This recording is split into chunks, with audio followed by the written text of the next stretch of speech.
There's some things people should say and some people should talk. Some people should just better keep their mouth shut. You know what I'm saying?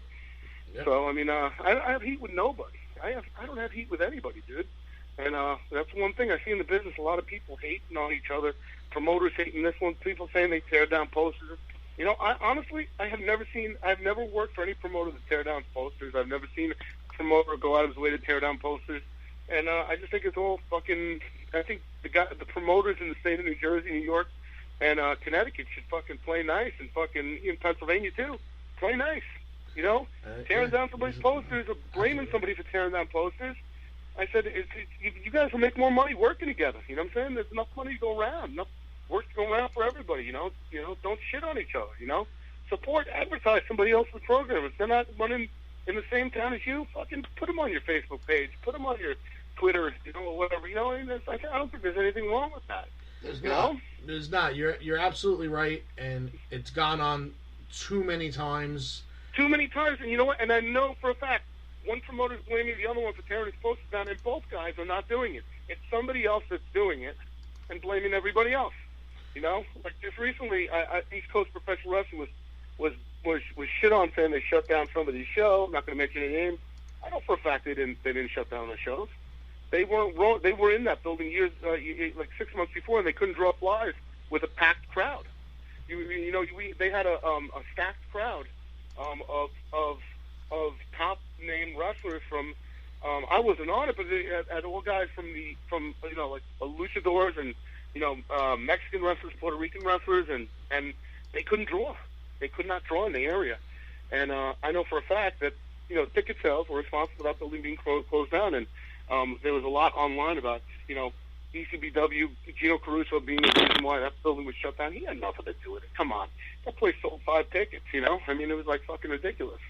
There was a lot of flack for that. I can't understand, what people fucking shit on each other when, everybody's got their faults. Promoters are promoters. They're always going to be promoters. Bottom line, they're after themselves. They're not after the boys.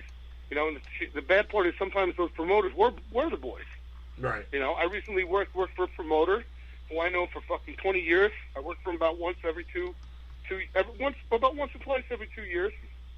And we did a show, and I got done with my match, and I'm wondering why I didn't get the envelope. And then when I finally he gave me an envelope, he gave me gas money.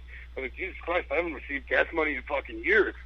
I was shocked. I was like, fucking, oh my God. You know what I'm saying? I'm not just some fucking jabroni fucking off the street that you just picked on your show. You know what I'm saying? So, unfortunately, I think what happens is that every promoter and business owner makes a mistake at some point, and they're like held accountable for it forever.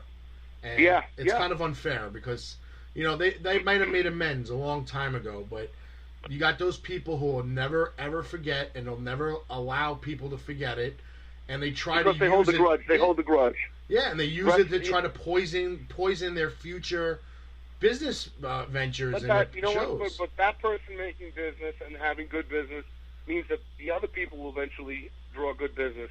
The more good business out there and the more people doing good business means there's more money in the coffers of everybody out there, which means the smaller guys, the up-and-comers that are out there trying to make it in the business will get money in their pockets to get a bigger payday eventually, Yeah. That's what when it comes. I remember when I used to wrestle, I get paid $30 to freaking pop. I'd drive and spend $30 in gas and get $20 in pay, Or after I ate and everything else was done, and I'd come back with, a negative balance. That was insane. But now, thank God, I get a great payday from working, and I make good money on my 8x10s. And my gimmick sales. But it's still, you see these promoters that shit on each other for no reason, and there's no reason. There's no reason to it. There's no rhyme or reason to it. So no, I agree. I'm an advocate of play nice and play fair. Treat everybody with respect. I don't fuck around with anybody. I will never hurt anybody. I will never hurt anybody in the ring, even though I love to say I like to hurt people. I do. I love the business where you can beat the shit out of your friends and come back and have a drink with them. That's a wonderful sport. You know what I'm saying? Yeah. And but the thing is, you don't hurt people. Why would you want to hurt somebody's pocket? Karma comes back to you, bro. Karma comes back to bite you in the ass. I don't care what it is. It always does. And I believe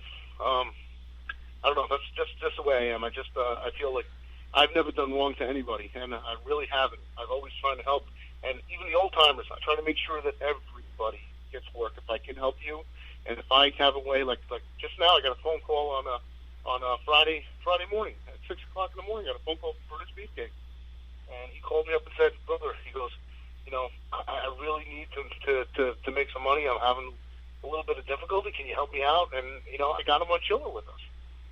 I'm not going to deny him, even though it's going to be cramped, because I used to own comic book stores.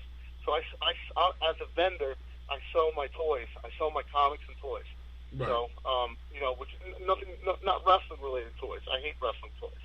To me, wrestling is a business, but I don't like anything to do with the toys. I love Marvel superheroes. I love monsters. I love comics. I love zombies. I'm a mark for that shit. So I sell the shit that I would have in my store. But in the meantime, I also bring in all the boys, my friends. They come in with me. We have a blast. We party. We hang out. We sell our gimmicks. We all make money. Everybody has a good time. I brought Beefer in, even though it's going to be myself, Tito Santana, Greg the Hammer Valentine, Kevin Sullivan, and the Toy Hunter, Steve Savino from the Travel Channel's The Toy Hunter Show. So now you have a crowded table. You know what I'm saying? Including my production company will be there, possibly filming Behind the Ropes. We don't know yet what's going down. It's all a matter of money and who they hire and stuff like that. But there's going to be a lot going on, and it's going to be a cramped area. And but I'm not going to deny anybody a chance to make money. It's like I said, it's just the way I am. So I'm not a saint for any other reason. I'm saying? I'm not a saint. Don't get me wrong. I'm not a saint. I have my faults. When my book comes out, you'll see that I'm not a saint. That I'm 100% sinner. But my sins have never hurt anybody, except possibly myself. So, who's worried about that? Who the fuck cares? I'm going to give a shameless plug to my book. I got the greatest writer on the planet, horror author Nick Casilla. Nick Casilla is a horror author. When he started reading my book, when he started reading my manuscripts, first he came to me with it. He said, "Write something up." I wrote it. He loved it. He said, "I'm perfect for it. It's a horror show. It's a horror show."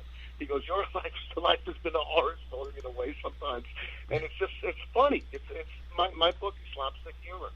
I lived Jackass most of my life. I lived like a fucking episode of Jackass. You look at my road stories. You can ask my manager on the indie circuit, to Mario Baccara, to Gino Caruso, to the Kodiak Bear, to God rest his soul, Moondog's Body, and Tony Myers, guys like that were there. Just one thing in my life, one little aspect of the book. We're partying at the Neshoba County Coliseum with Joan Jett and the Blackhearts. We did a show at the Coliseum. Then we're at the Indian Reservation, and Moondog Spotty comes walking out in his underwear in the middle of 3 in the morning to the sound of explosions. This is pre-9/11. This is in 2000. I'm standing there in a pair of fucking jeans, up to my knees in the swamp in Mississippi. My manager is lighting sticks of dynamite, handing to me as I'm throwing them into the swamp. And they said, "What are you doing?" I said, I'm alligator hunting. Blowing up the fucking swamp, So I'll just remember the next day on the bus, somebody says, "Hey, Moondog." He goes, "Spotty, what do you think of that Andrew Anderson?" "I like that boy. He blows things up." This is exact words. So, or me pulling out mattresses of a hotel in Colorado and deciding to go, sledding with them. That was another funny out of the hotel. That cost me a lot of money. So my stupidity is my stupidity, but I had fun. I like to have fun. And that's a lot what my book is about. It's about the friendships that I've procured over the past 22 years in the business, the relationships that I had, how I started off carrying Jimmy Snooker's bags, my relationship with Ole Anderson, who basically hates me being in the ring, hates anything I have to do with wrestling, and from all my influences in the business to here and now, talking to you guys, it's all going to be in the book, all the guys who helped me, all the guys who gave me a push, everybody gets a little footnote. Everybody gets a little footnote in my book, because nobody gets left out. I don't leave anybody behind who helps me, so. Everything that happened, you got to take it as a learning experience. Even you do. Even the dickheads you met. Absolutely. So, And speaking of dick, a lot of it I thought was my dick, and that's what got me in trouble. And a lot of the sex stories and nothing are bizarre and crazy. So, you know. It happens. Yeah. Oh boy. Anderson loves his women. Oh man. Now, social media. Where can fans reach out to you? Facebook. Just look up Andrew Anderson on the Facebook. Go to Drew the Wrestler at Twitter, and you'll find me. I'm there. I'm everywhere. You guys know it. I'm a big advocate of self promotion. You know what I'm saying? I mean, you know, I don't think there's anything narcissistic about promoting your career. You know what I'm saying? I think it's a good thing if you're able to survive and make money, and social media helps you promote your career. Do it. You know, hell, you know, I press like on everybody's stuff. They do something that I think is great, and they're trying to get themselves out there. I press like. I try to help them out. I'll share their page. You know what I'm saying? I'm all for it, man. I'm all for it. I love social media, and so it's a great media to help you get yourself out there. And I think right now, one bad thing about social media is I think that social media has, in effect, taken a lot of money away from the business. Mm-hmm. And YouTube and the internet have killed a lot of the business of wrestling.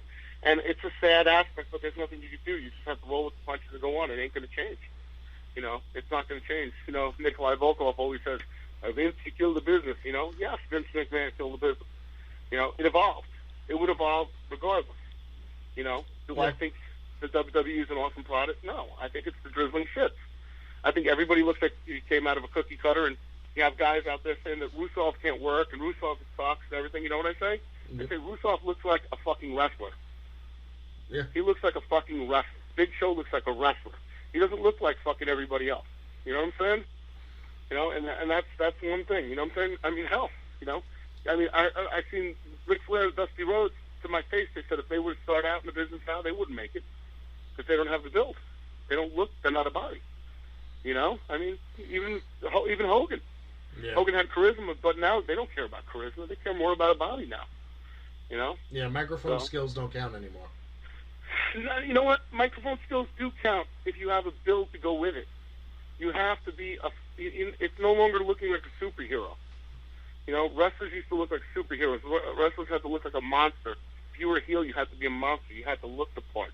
You know what I'm saying? You don't have that anymore. I hate to say about Daniel Bryan, that sort of killed the business. When he beat all the members of what do you call it, of Evolution, pretty much, you know.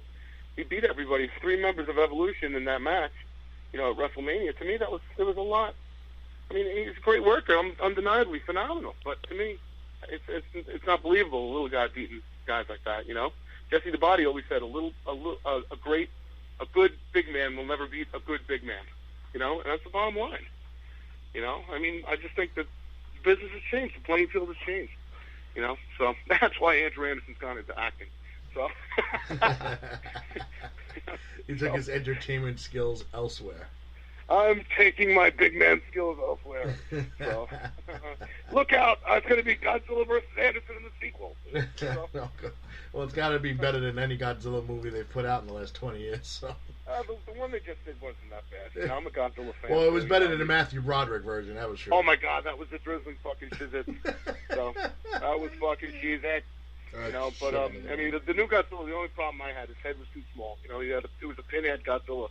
Yes. You know, so yes, it was a pinhead Godzilla. But the shape, the silhouette, they had it right with the silhouette and the roar. You know. Yes. That was the good thing. So, you know, but maybe by Godzilla 35 they'll get it right.